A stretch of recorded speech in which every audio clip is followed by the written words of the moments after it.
Di sini kami akan menjelaskan tentang tugas penelitian operasional 2, yaitu model persediaan stokastik single period bagi perisable produk.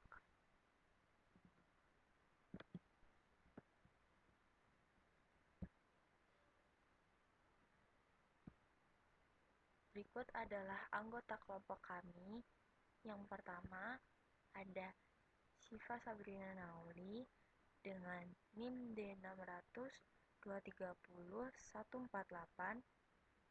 Yang kedua ada Amira Fauza Ibadillah Ramadan dengan NIM D600 230 154. Yang ketiga ada Rahmanda Rizky Istanta dengan NIM D600 230 155. Dan yang terakhir ada Rajin Fatimah dengan NIM D600 230 189.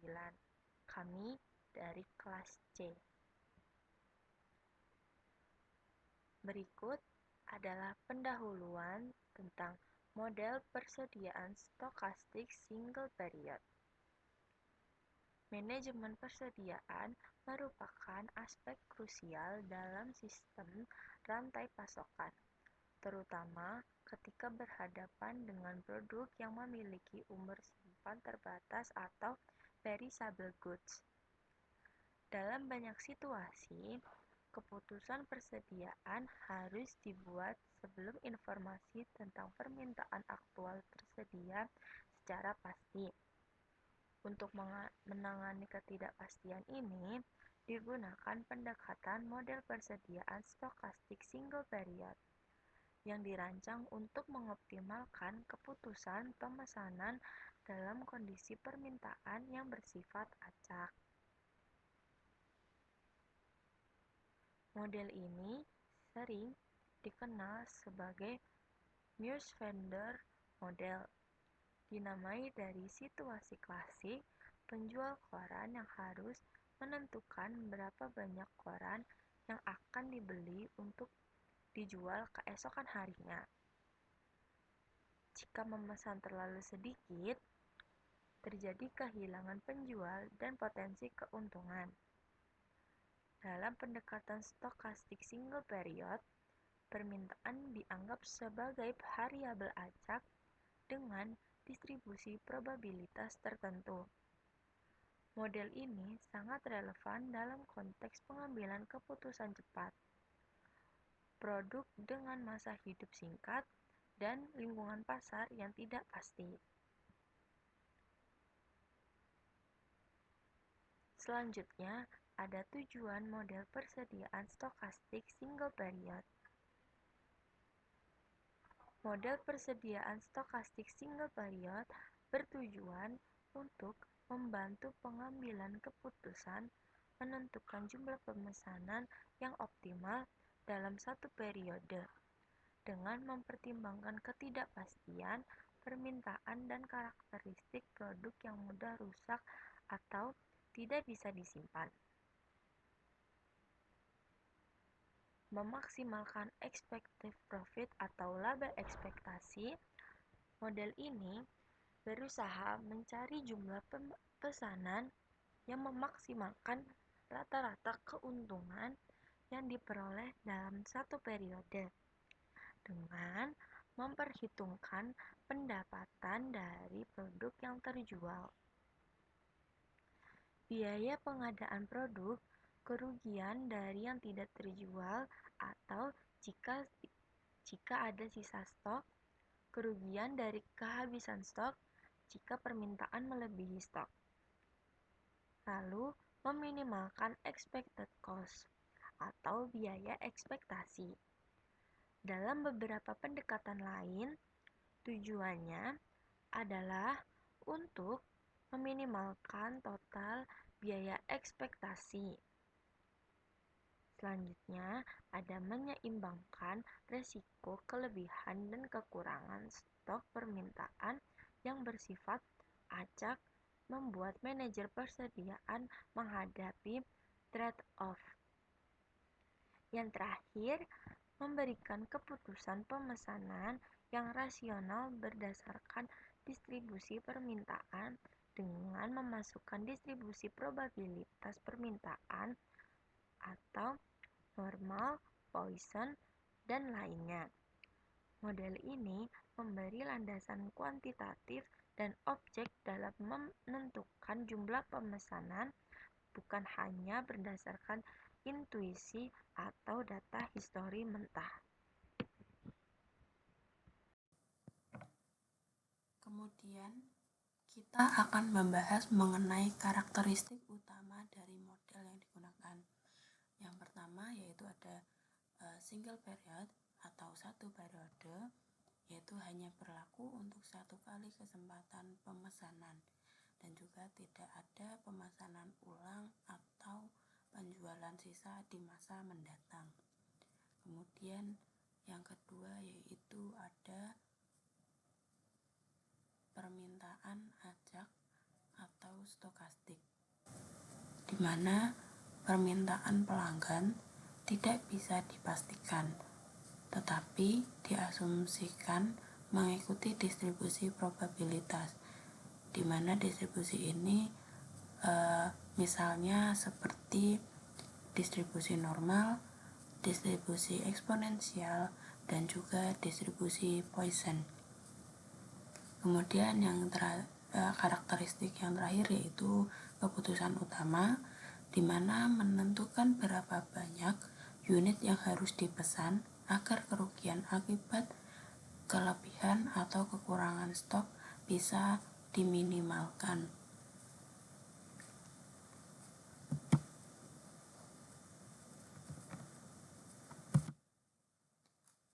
Kemudian berikut ini ada langkah-langkah untuk menyelesaikan model. Yang pertama yaitu melakukan identifikasi distribusi permintaan, seperti melakukan distribusi normal dengan rata-rata dan juga standar deviasi. Dengan distribusi normalnya dengan menggunakan rumus yaitu variabel acak atau X dikurangi rata-rata, kemudian dibagi dengan simpangan bakunya. Kemudian dan juga ada pula rumus dari standar deviasinya, yaitu dengan total nilai XI minus rata-rata kuadrat dibagi dengan N atau ukuran total jumlah sampelnya. Kemudian yang kedua yaitu menghitung biaya understock dan overstock, yang nantinya akan dijelaskan pada slide berikutnya. Kemudian ada mencari kuantil permintaan sesuai dengan CR, yaitu menggunakan tabel distribusi probabilitas yaitu Z-table jika hasil data penghitungan distribusinya mendapatkan hasil normal. Kemudian yang terakhir yaitu menentukan jumlah pemesanan optimal Q berdasarkan kuantil distribusinya. Kemudian dari langkah tadi, setelah melakukan penghitungan menggunakan distribusi normal dan juga standar deviasi, yaitu melakukan perhitungan untuk mencari biaya understock dan juga overstock. Yang pertama yaitu biaya understock, yang disebut juga dengan opportunity loss, yaitu kerugian yang timbul jika permintaan melebihi stok dan kita kehilangan potensi penjualan, di mana dari biaya understock ini dapat diketahui rumus sebagai berikut, yaitu biaya understock sama dengan P min C, yaitu dengan keterangan P yaitu harga jual per unit dan C yaitu biaya beli per unit. Kemudian setelah menghitung biaya understocknya, kemudian kita akan menghitung biaya overstock, di mana biaya overstock ini disebut juga dengan excess cost, yaitu kerugian jika permintaan lebih sedikit dari stok yang kita miliki, sehingga dari stok tersebut masih adanya barang-barang atau produk sisa. Dengan rumus yaitu H sama dengan C min V, yaitu dengan keterangan yang digunakan yaitu C merupakan biaya beli per unit dan V merupakan nilai sisa per unit atau salvage value, bisa 0 jika tidak bisa dijual ulang pada barang-barang sisa tersebut. Kemudian kita akan pada langkah selanjutnya yaitu menentukan kuantil dari critical ratio atau CR dengan rumus critical ratio yaitu biaya understock dibagi biaya understock plus biaya overstock. Di sini kita menggunakan Z table atau standar normal cumulative distribution table untuk menentukan nilai Z yang memberikan probabilitas kumulatif mendekati nilai critical ratio. Jika diketahui rata-rata permintaan dan simpangan bakunya, maka menggunakan rumus Q sama dengan mu plus Z dikali standar deviasi.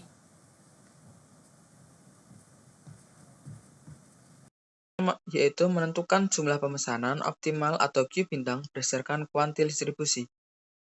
Yaitu rumusnya dengan Q bintang sama dengan mu plus Z dikali dengan sigma. Mu merupakan rata-rata permintaan, sigma merupakan simpangan baku permintaan, Z merupakan skor Z dari critical ratio atau CR yang diperoleh dari tabel distribusi normal standar.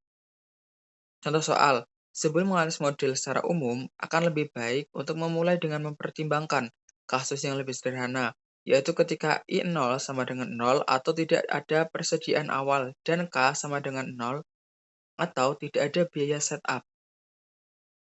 Keputusan mengenai nilai S, yaitu jumlah persediaan yang akan dipesan, sangat bergantung pada distribusi probabilitas dari permintaan D.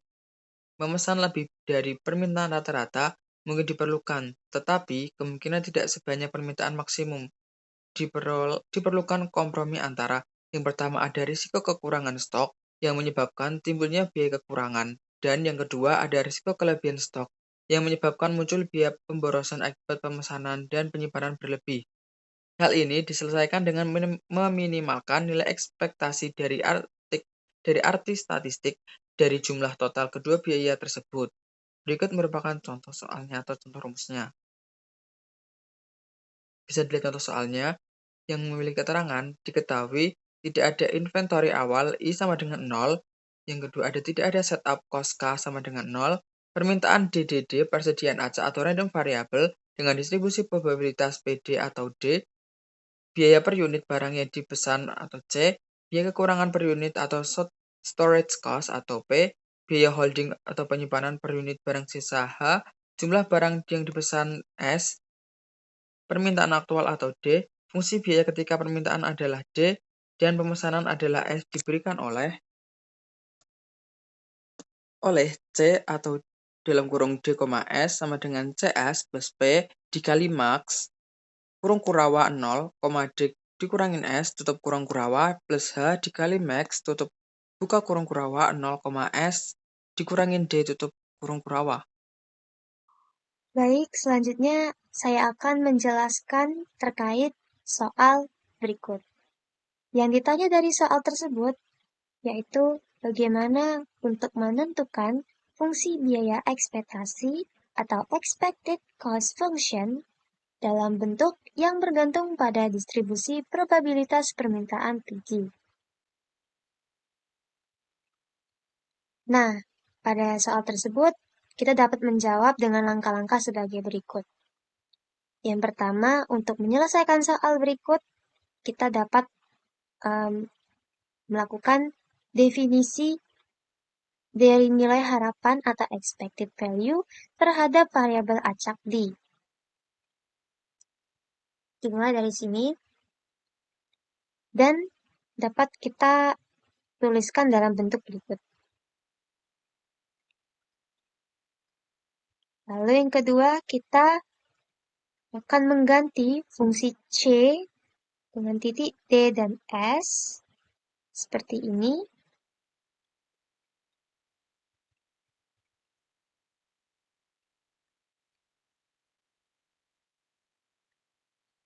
Lalu langkah yang ketiga yaitu untuk kasus berdasarkan nilai D dari minimum D dan S seperti yang tercantum pada soal.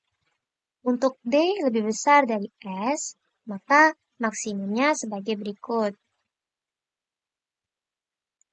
Lalu untuk yang D lebih kecil dari S, maka maksimumnya sebagai berikut.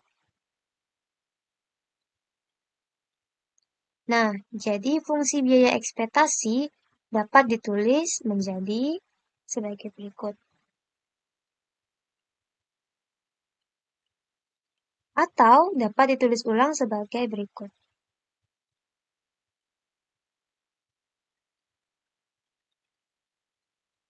Oke. Nah, kita telah selesai membahas terkait model persediaan stochastic single period atau dikenal juga sebagai Nussbaum model. Dari penjelasan yang telah kami paparkan pada slide pertama hingga pada slide terakhir ini, kami dapatkan kesimpulan mengenai model yang dibahas, yaitu merupakan pendekatan yang efektif untuk menangani ketidakpastian permintaan dan pengelolaan persediaan barang yang mudah rusak, atau disebut juga dengan perishable goods, dan hanya memiliki satu periode penjualan. Dari model stochastic single period atau dikenal juga sebagai Nussbaum model, bertujuan untuk yang pertama, memaksimalkan laba ekspektasi atau expected profit dengan menghitung secara optimal jumlah pemesanan yang menghasilkan rata-rata keuntungan tertinggi. Memperhitungkan biaya beli, harga jual, kerugian akibat kekurangan stok atau kehilangan potensi penjualan, dan kerugian akibat kelebihan stok atau produk yang tidak dijual. Jadi kerugian itu bisa juga apabila kita kekurangan stok dan akibat dari kelebihan stok. Jadi diusahakan kita dapat memaksimalkan laba ekspektasi dengan tanpa membuat produksi kita itu tidak waste atau tidak menimbulkan sebuah limbah atau kelebihan maupun kekurangan stok, agar kita dapat memaksimalkan biaya ekspektasi dengan berdasarkan jumlah pemesanan yang dihasilkan rata-rata untuk mendapatkan keuntungan tertinggi. Yang kedua, meminimalkan biaya ekspektasi atau expected cost. Nah, dalam pendekatan ini, model ini juga dapat difokuskan untuk menurunkan biaya yang kemungkinan timbul akibat salah dalam memperkirakan permintaan. Jadi, pada model ini juga bertujuan untuk memaksimalkan biaya agar tidak terjadi pembengkakan biaya ataupun memproduksi suatu produk dengan jumlah yang besar. Atau dengan kata lain, kita dapat menghemat untuk memperkirakan jumlah yang salah akibat dalam memperkirakan jumlah permintaan. Yang ketiga yaitu menyeimbangkan resiko kelebihan dan kekurangan stok. Karena pada permintaan bersifat acak, manajer persediaan harus melakukan trade-off antara resiko kekurangan dan kelebihan barang. Jadi kita harus menyeimbangkan antara resiko kelebihan dan kekurangan stok. Sebisa mungkin tidak terlalu melebihkan jumlah produksi dan jangan sampai juga sampai untuk terjadinya kekurangan stok atau proses produksi. Yang terakhir yaitu memberikan keputusan pemesanan yang rasional dan kuantitatif. Maksudnya yaitu menggunakan distribusi probabilitas, misalnya distribusi normal atau distribusi Poisson. Nah, pada keputusan pemesanan menjadi berbasis data bukan hanya intuisi atau pengalaman semata. Jadi, sebelum kita memberikan keputusan yang rasional dan kuantitatif, alangkah lebih baiknya kita menggunakan distribusi probabilitas, misalnya pada distribusi normal atau distribusi Poisson, untuk kita uji agar keputusan pemesanan menjadi berbasis data. Jadi tidak hanya berdasarkan teoritis belaka, melainkan juga dapat berupa jumlah atau data yang dapat dibuktikan atau dipertanggungjawabkan agar terhindar dari keputusan pemesanan yang tidak rasional. Baik, sekian penjelasan dari kami terkait model persediaan stokastik single period atau perishable goods, dan juga pembahasan terkait soal yang telah diketahui,